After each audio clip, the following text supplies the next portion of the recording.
This did not find you by accident. I want you to actually stop and consider that for a moment before we go any further.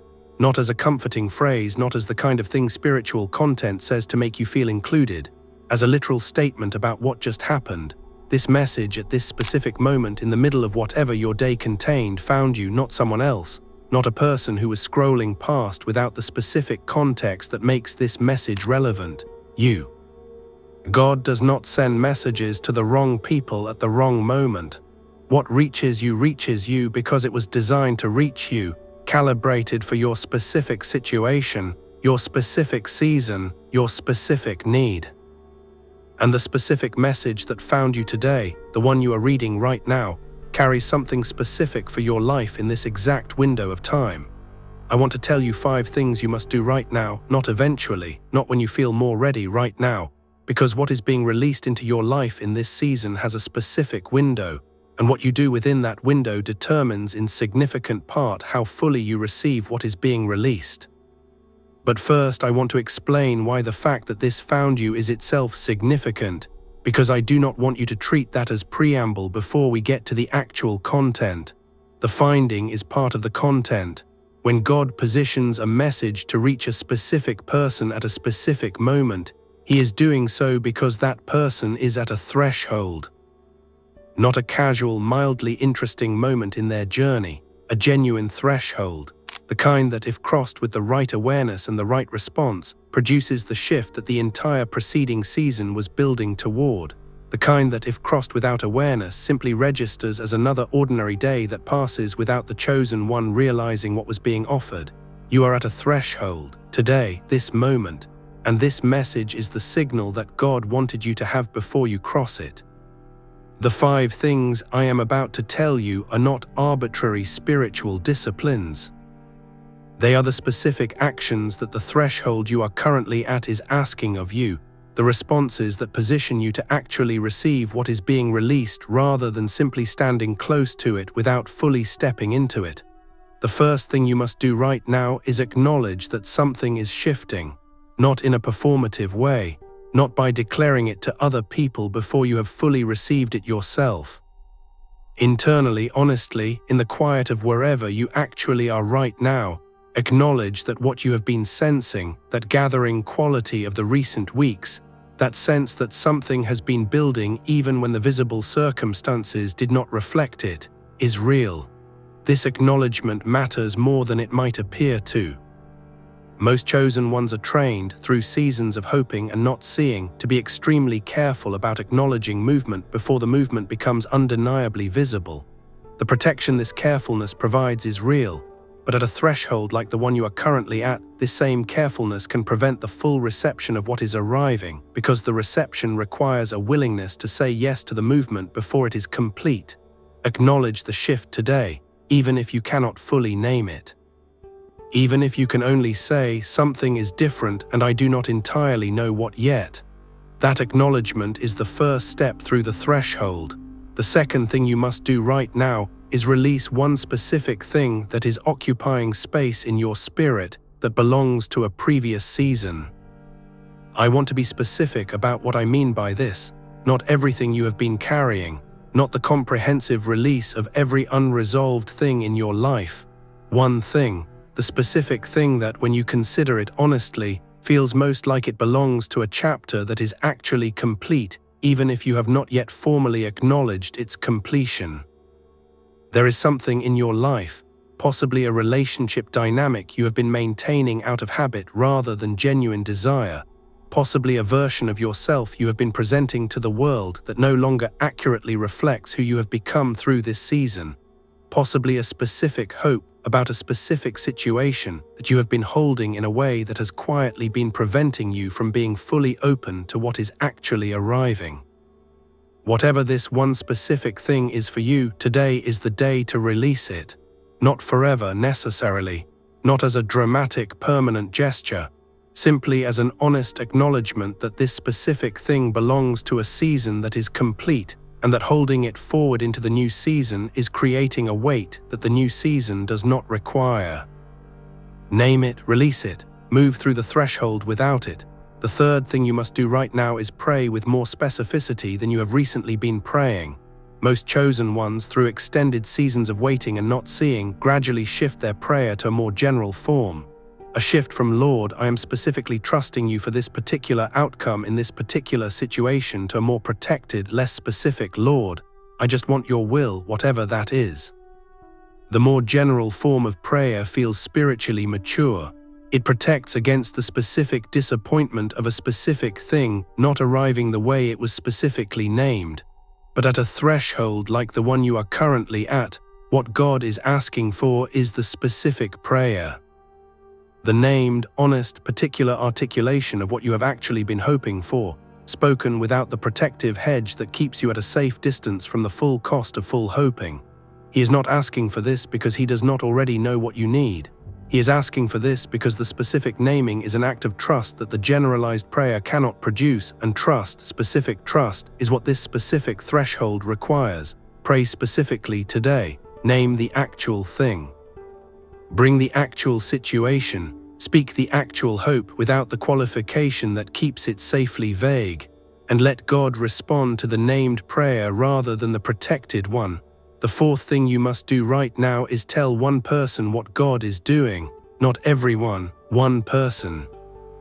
A specific person who has been praying with you toward this season, who knows the actual details of what you have been believing for, who will receive what you share not with skepticism or with excessive analysis, but with genuine faith-building response.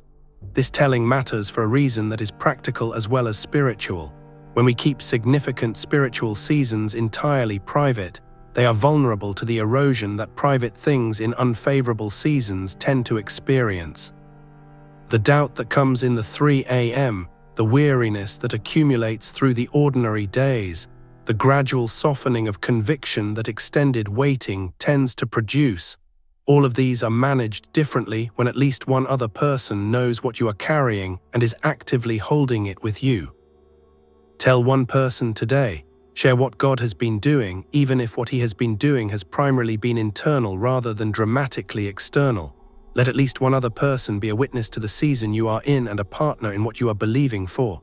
The fifth thing you must do right now is take one concrete, small action that reflects the belief that what you are hoping for is actually coming, not the large, dramatic action that full certainty might produce. One small action.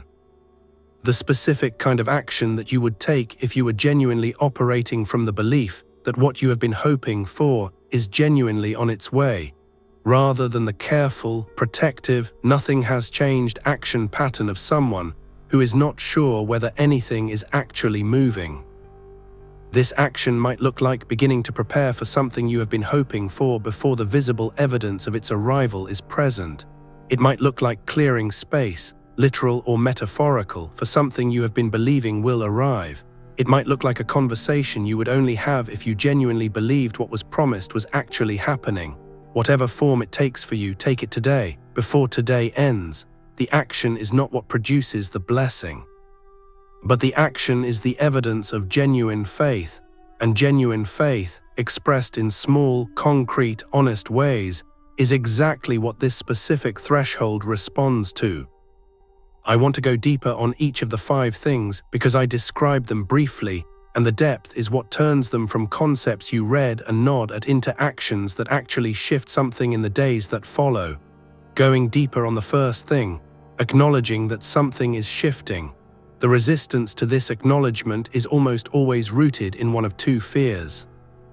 Either the fear that acknowledging the shift will make you vulnerable to significant disappointment if the shift turns out to be smaller than it felt, or the fear that naming the shift will somehow jinx it, will invite opposition at exactly the moment the shift is beginning to manifest. Both of these fears are understandable. Both of them in this specific season are working against you.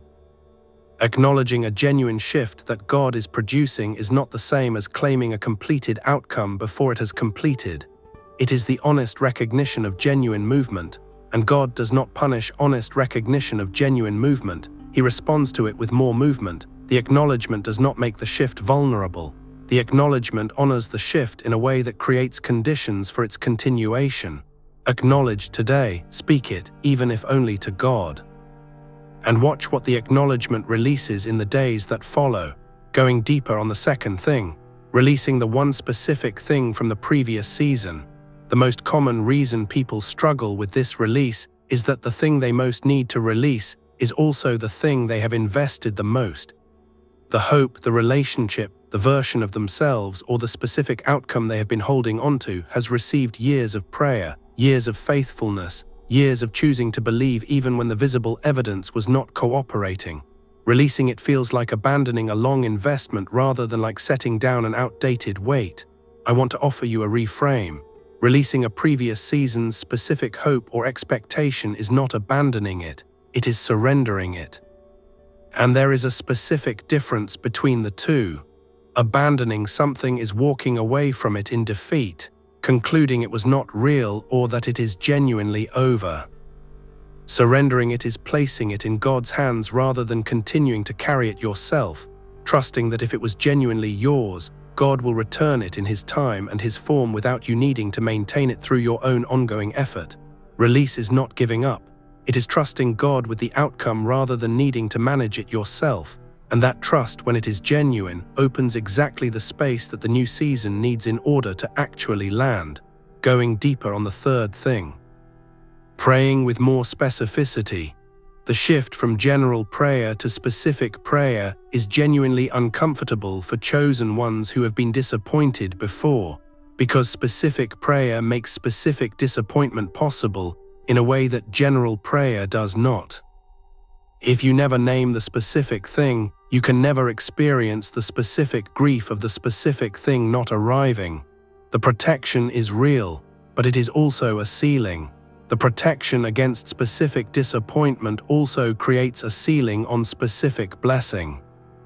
God cannot deliver the specific thing into a prayer that never named the specific thing, because the specific delivery would exceed the terms of the general prayer and produce a disorientation in the receiver rather than the recognition that is part of how genuine blessing is actually received.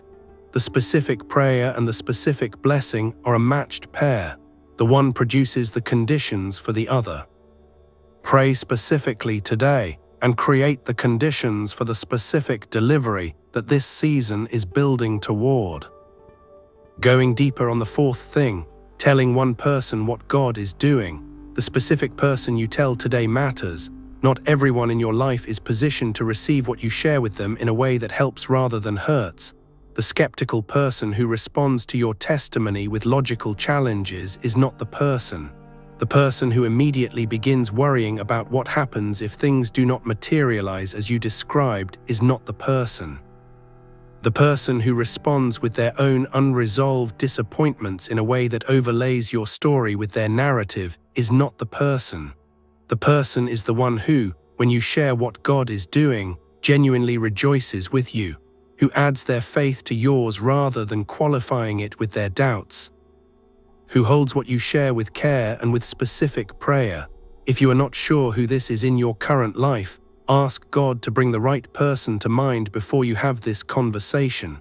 He knows who is positioned to hold your testimony with the care it deserves. And if you genuinely do not currently have this person in your life, I want to encourage you to bring this specifically to God. The absence of a genuine, faith-building relationship in which to share your spiritual journey is a significant lack that He is fully capable of filling, and asking Him specifically to bring this kind of person into your life is itself a specific prayer worth making today. Going deeper on the fifth thing, taking one concrete, small action. The specific action that counts as the right action today is not the same for everyone. What it has in common across every person who does it genuinely is this: it is an action you would only take if you genuinely believed the thing you have been praying for is actually on its way. It is an action that makes no sense if you are operating from the assumption that nothing is actually moving. And it is an action that, when you take it, produces a specific internal sensation of crossing a line, of committing to a belief before the full evidence is present. This internal sensation is what the action is designed to produce. It is the felt experience of genuine faith rather than simply the intellectual assent to the idea of faith. And it is this felt, genuine, active faith that moves things in the spiritual realm in a way that intellectual assent alone does not. Think about what this action is for you specifically, not in general. The specific action connected to the specific thing you have been praying for and believing for that you would take if you genuinely believed the answer was actually coming. Take that action today. And let the taking of it produce the internal experience of genuine, active faith that it is designed to produce. I want to close, chosen ones, with something about why this message found you today specifically, rather than yesterday or last week or next month. God's timing is precise in a way that human timing rarely is. He does not send preparation messages before the preparation is needed or after the window has already closed. He sends them precisely when the window is opening, when the threshold is immediately in front of the chosen one, when the actions that need to be taken can still meaningfully affect how the threshold is crossed. The fact that this found you today means today is the threshold, not tomorrow, not when you feel more ready. Today. The 5 things I have described are not a self-improvement checklist. They are the specific preparation for a specific crossing. And what is on the other side of this specific threshold, for those who cross it with the right awareness and the right response, is the beginning of the season this entire previous season has been building toward. Cross it well. What is waiting on the other side is worth everything the previous season cost you to get here. I want to add something more before this message closes, something about the people who are going to try to interfere with what you are stepping into through today's threshold, because this is a dimension of threshold crossing that most messages do not address, and that I believe is genuinely important. Not everyone in your life is going to celebrate what is beginning. Some people, not because they wish you harm, but because your movement produces a discomfort in them about their own stagnation, will respond to the things you do and say as you cross this threshold with subtle discouragement. They will find the logical objection to the hope you are expressing. They will bring up the times things did not work out in order to provide what they think is a helpful reality check. They will frame your faith as naivety and their own skepticism as wisdom. I want to name this not so that you become defensive or closed, but so that you recognize it when it comes and protect the threshold you are crossing from the specific kind of interference it represents. You do not owe anyone a comprehensive defense of what you are believing for. You do not need to convince anyone else that what God has shown you is real. You simply need to continue moving in the direction you have been shown, without allowing the doubt-speaking voices around you to redirect you back to the position of someone who is not sure whether anything is actually happening. Protect what you are stepping into, be discerning about who you share it with and when, and continue crossing the threshold regardless of whether everyone around you understands or supports it. I want to talk now about something for those of you who might be feeling, as you read this, a specific kind of unworthiness, a voice that says this message is for chosen ones and you are not sure you qualify as a chosen one, that the designation belongs to people who have been more faithful, more certain, more consistent than you have managed to be through this season. I want to address this directly. The chosen ones this message is for are not the ones who navigated the previous season with perfect faith. They are the ones who navigated it with real faith.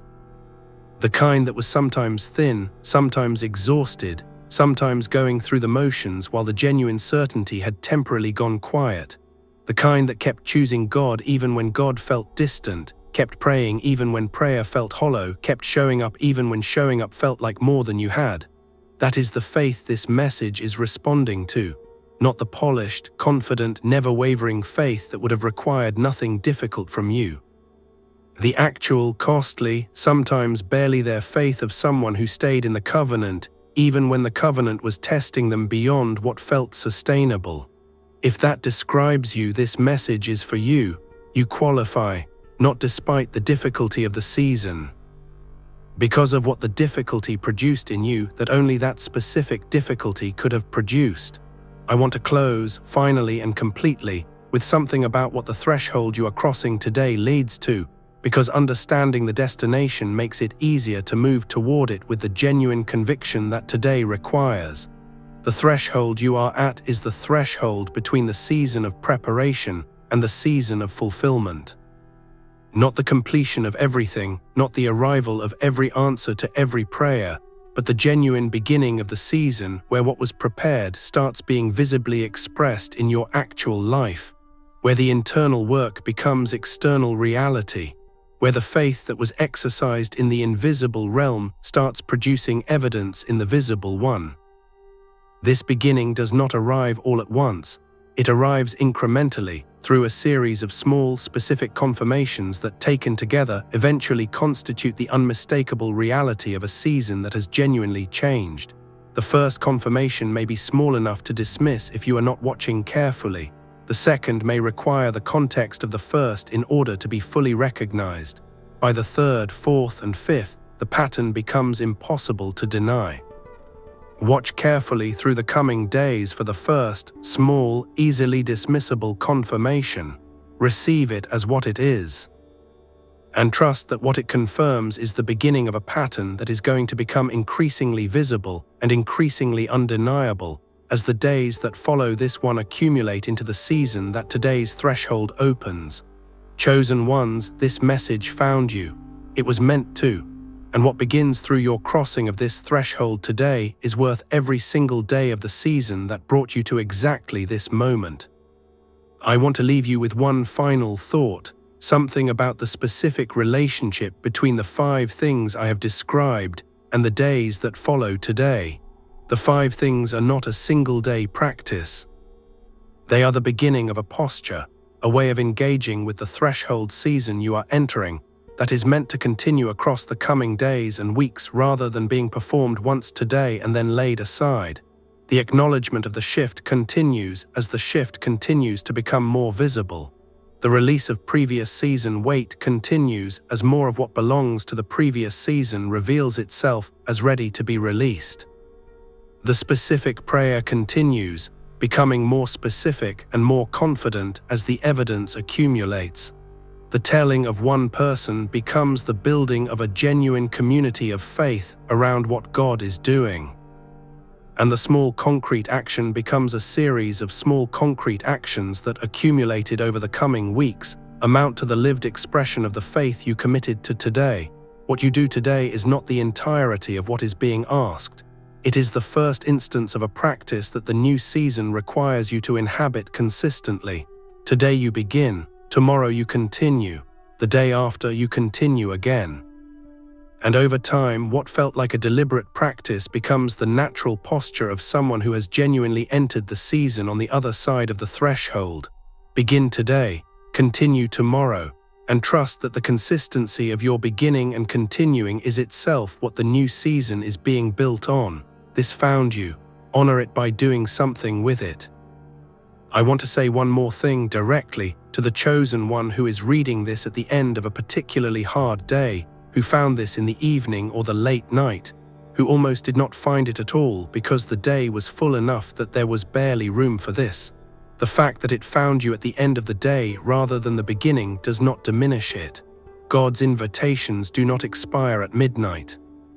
The 5 things I have described are still available to you in the last hour of today, or in the first hours of tomorrow if today genuinely has no more space. The threshold you are at does not close because the calendar changes.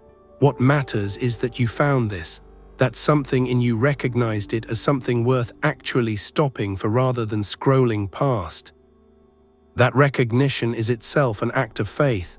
It is itself the beginning of the first of the 5 things, the acknowledgement that something is shifting, that this specific message found you in this specific moment for a reason that you are willing to take seriously. You found it, it found you, and what comes next from this threshold is everything this entire preceding season was always building toward. Step through it. The other side is better than you currently have the capacity to imagine, because the previous seasons have not yet given you the reference point for what this next one actually contains. You are about to get that reference point, and when you do, you will understand why it took as long as it took, cost as much as it cost, and required as much faithfulness as it required. Not because the difficulty was the point, because what arrives through it is worth every moment of the difficulty that preceded it. Chosen ones, this message found you. Do the 5 things, cross the threshold, and welcome what is waiting on the other side with the gratitude of someone who knows at last that what they were believing for was real the entire time. Write meant in the comments if this found you today. I read every comment. Subscribe and turn on notifications, because what God is releasing in this season continues unfolding, and you are going to want to know what comes next. Write protected in the comments if you receive this warning. I read every comment. Subscribe and turn on notifications, because what I am going to tell you next about how to actually position yourself for the miracle today matters just as much as the warning, and you are going to want to know what comes next.